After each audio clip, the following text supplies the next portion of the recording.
um dos passos mais importantes para implementar a Lei 13.431 de 2017 é criar os chamados mecanismos de governança sobre a rede de proteção e cuidado. Neste caso, o Comitê de Gestão Colegiada da Rede de Proteção e Cuidado de Crianças e Adolescentes vítimas ou testemunhas de violência.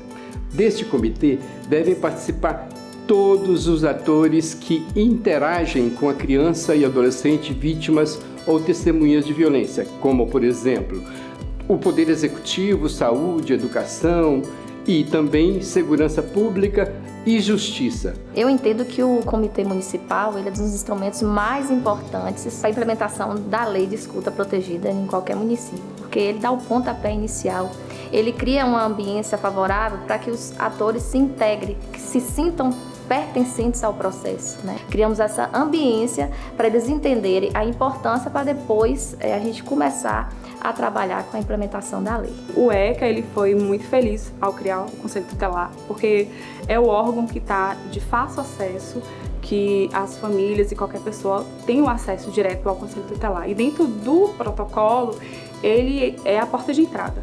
É por onde inicia, via de regra, todo o atendimento em prol da criança e adolescente. Então, o Conselho Tutelar hoje ele tem uma responsabilidade muito grande de, dentro do protocolo, ele priorizar o atendimento mais protetivo para a criança. Atendimento protetivo significa fazer os encaminhamentos, aplicar as medidas e deixar que a criança fique menos exposta às censuras, à revitimização. Então, todo esse processo ele tem que ser muito bem observado pelo Conselho Tutelar, porque se o Conselho perceber que alguém está violando esse direito de expor a criança a um relato mais lesivo, o Conselho Tutelar tem que estar ali dizendo: não, a criança precisa estar protegida na forma de passar a informação e ser só atendida naquilo que é necessário nos ambientes e nos espaços. Muitas vezes, quando a criança ou adolescente é vítima de violência, é lá na escola, né, onde há a maior possibilidade de ele se vincular a alguém. Então, percebendo essa necessidade, né, essa realidade, surgiu a ideia de se criar um núcleo de monitoramento e de prevenção desses casos dentro da Secretaria de Educação mesmo.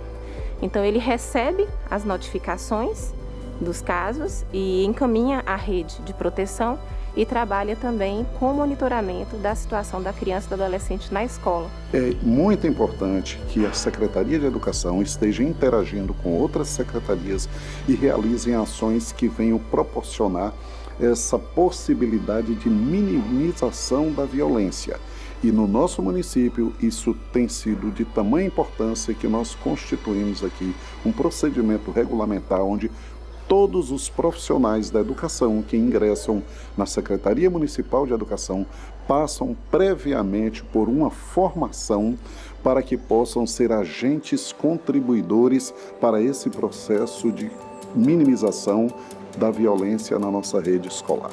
A saúde é uma grande porta de entrada, né? Uma rede de atenção e de cuidado a toda a população. E no diálogo com a equipe, a gente percebeu que muitas vezes a gente acompanha crianças e adolescentes que chegaram lá com sintomas e sinais de transtornos mentais agravados e depois de bastante tempo, muitas vezes é revelada, por exemplo, a ocorrência de uma violência sexual ou de outro tipo de violência recorrente nesse contexto intrafamiliar. Então, muitas vezes essa criança não foi vista e olhada a partir da violência, e sim a partir da manifestação de sinais e sintomas. Então, a importância da saúde pensar que sinais e sintomas foram não vistos ou que a gente precisa estar atento na atenção básica, em outros serviços de saúde, ou que a escola não tenha observado. A gente entende que trabalhar em conjunto, trabalhar em rede, a gente fortalece o sistema.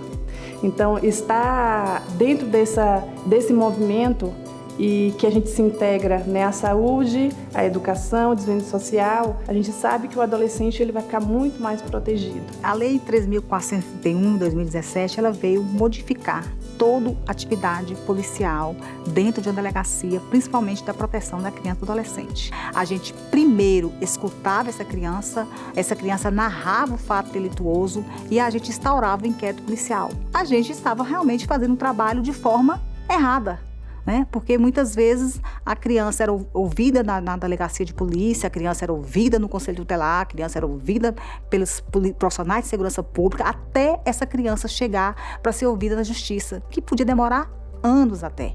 Então, isso nos incomodava. E a partir do momento em que nós tivemos a iniciativa, junto com o município e com todos os órgãos, de implementar essa política pública, participamos ativamente de reuniões com o município, de reuniões com o Conselho Tutelar, com o Judiciário, visando construir o fluxo e construir o protocolo de atendimento nessa área de violência contra criança e adolescente. O Poder Judiciário ele tem um papel fundamental todo nesse processo, dessa construção coletiva, em que a gente precisa parametrizar, fazer um pacto entre todos os atores. De que forma tratar essa criança, do início do processo até chegar no momento de um depoimento especial e, para além, o cuidado continuado.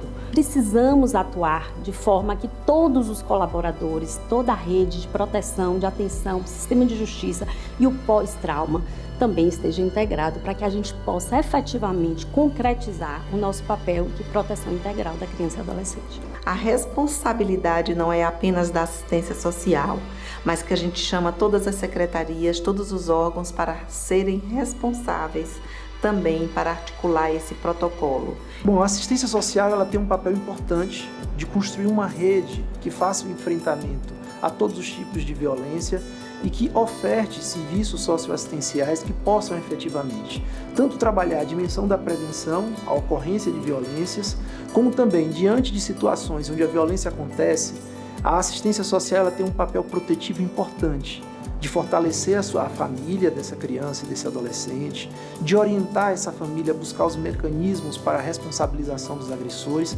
mas principalmente buscando mecanismos de cuidados para que essa criança e esse adolescente, vítima ou testemunha de violência, ele possa efetivamente ser considerado nas suas características, nas suas peculiaridades e ter um atendimento que seja humanizado, protetivo e ao mesmo tempo não revitimizante. Tudo que é novo, ele é um pouco mais resistente, né? Foi um processo minucioso, né? A gente foi trabalhando reuniões setoriais, depois ampliamos, né? Convencendo por setores, né, a importância de cada órgão naquele processo, e depois a gente foi ampliando para reuniões maiores em que todos pudessem discutir, colocar as dificuldades e entender realmente cada papel ali dentro daquele processo.